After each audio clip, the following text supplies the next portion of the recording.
Hi, this is Paul Sackers, Good News Broadcast, speaking to Dr. Trey Rogers. Hi, doctor. How are you? Hi, Paul. Doing great. Couldn't be better. Excellent. You're a doctor of lawns. You're a lawn expert. You're a yard doctor and one of America's top lawn care experts. It says here, show him a patch of yellow grass and he's on his knees making a diagnosis. Well, yeah, I'd classify myself as a lawn geek, no question. And congratulations also. He's an author of a book called Lawn Geek, and it's tips and tricks for the ultimate turf from the guru of grass. I looked through the book. It's a lot of information. Helped here with the World Cup soccer competition some years ago, and very knowledgeable. Now he's working for a bunch of years with Briggs & Stratton, one of the largest companies in the world of lawns, and there's something called Yard Smarts Bootcamp for first-time homeowners, and participants will learn yard care basics by doing good. We're a Good News Broadcast. We love doing good. So what's going on? Well, our objective here is to we're looking for people to be a part of our boot camp, and we're looking for a group where we can go out. I can teach them about how to take care of their lawn, and at the same time, we'll find a service project and kill two birds with one stone, so to speak. Okay. So what do you mean a service project in some community? Yeah, it'll be in some community, but probably what I really want to share right now are some pretty interesting ideas of how the homeowner can go out right now and do a pretty good job in their yard, and how to have a better yard without necessarily breaking the bank. It starts with the lawnmower, Paul. I mean, what I want people to do is to set the lawnmower on its highest setting and mow that grass on its highest setting. You'll be surprised if you'll cut the grass high, how that will do a great job of keeping the weeds from encroaching.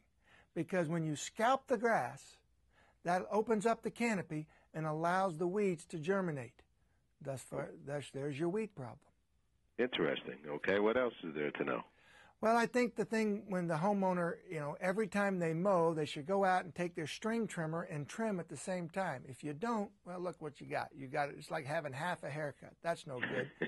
So you're losing that curb appeal. Yeah, the guy did a great job mowing his yard, but hey, he didn't trim. So all of a sudden you got a little problem.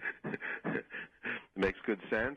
What else should people know? Well, another thing I'd tell people is let's mulch. Let's mulch correctly. And the mulch can be a great friend of yours. The mulch does a nice job of giving us curb appeal because it gives us a nice, even look. And when I say mulch, mulching the flower beds. The mulch is also a great biological control of weeds because that mulch itself keeps the weeds from germinating. Okay, but let's take a moment about mulch. Can you create your own mulch? What's a good way to go about mulching? You can buy the mulch certainly, but you can also create your own just by doing a composting, and you can take your yard scraps and your any food scraps, and you can put these together. And as long as you can buy a composter, you can turn it over yourself. So what you're trying to do is to get this scraps to degrade rapidly so that you can use it as a mulch. I don't want you to use the yard clippings. I don't want you to use the grass clippings as a mulch because I want you to return those grass clippings actually back into the yard itself. Because for me, that is a wonderful fertilizer. And it's free because you've already, the grass clippings themselves are full of nutrients. Put them back into the yard and allow them to fertilize the yard for you. You'll save one fertilization a year. That can be anywhere from $20 to $50. Now, do you do that each and every time? I do it every time. Every time. There's no reason to take those grass clippings and do anything but mulch them back in your yard. So what you're saying is you don't need a rake. Don't need a rake. Understand this right? You don't need a rake. The mulching mower will grind them up. Okay, you buy mulching mower. You have a mulching mower. You grind those up, and then all of a sudden that keeps you from having to do anything with the clippings. Now, is that a special? Now, of course, Briggs and Stratton is the kingpin here. What is that a special kind of a mower? Well, it is a mulching mower is certainly a brand or a kind of mower. They've been out for quite a while, so you're going to be able to find one. And it is, and certainly Briggs and Stratton and all of their affiliates will have this mower for you. Okay. What else should someone know? Well, I think when it comes time to fertilize your yard, you want to always remember follow the directions on the bag. because, Paul, that's science in action. As your lawn geek and as a researcher at a university, that's what we do. We come up with the right formulas. So follow that on the bag, and remember, twice as much is not twice as good. Okay. We are very involved with the subject of water. We do a show called the Water Hour, and we're part of the World Water Day with the United Nations, so on and so forth. Let's talk about watering a lawn. What are some good secrets on having an ability to use less water or to use it more efficiently? Well, I think a couple of things. You know, watering, of course, is a personal choice. So if somebody said, I don't want to water my lawn, is my grass going to die? The answer is no. It'll just simply go dormant and it'll come back. If you've been fertilizing and mowing correctly, your lawn comes back even stronger once we get the rains in the fall. Now, if you do want to water, you got to water smart. And by watering smart or efficiently, I say water early in the morning when the wind is at its least, so you're going to hit your target. Also, think about how much you're going to water. Let's shoot for about an inch of water a week, but remember, we count all water. So if we get that thunderstorm on Wednesday night that drops a half inch of water, let's turn that system off, or don't worry about watering for 2 or 3 days. Hey, Mother Nature's already done it for you.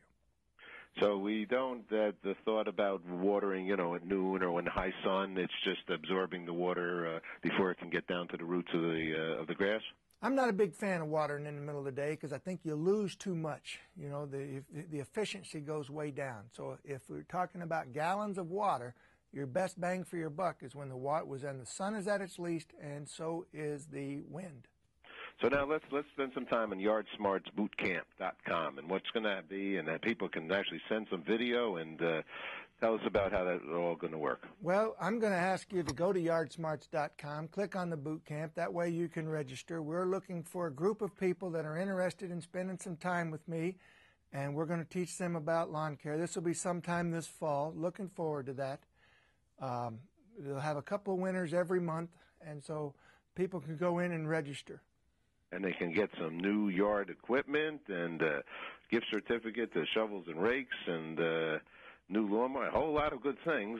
And it's an interactive project, right? Interactive project. They can get a lot of prizes. A lot of prizes are available, and at the same time, they can go onto that website. They can click on the East Coast area, New York. They can click on any area of the country where they are. Mm-hmm. It doesn't really matter. You click on your state, and I'm going to give you a specialized maintenance plan for that state. Oh, that's super. All Absolutely. Right. Excellent. Anything else we want to share at this moment? Just go to that website, yardsmarts.com, and get a lot of answers right there. Okay, Trey, congratulations with the new book and a lot of good news going on here. So thank you so much. Thank you, Paul. Take care. Bye-bye. Bye-bye.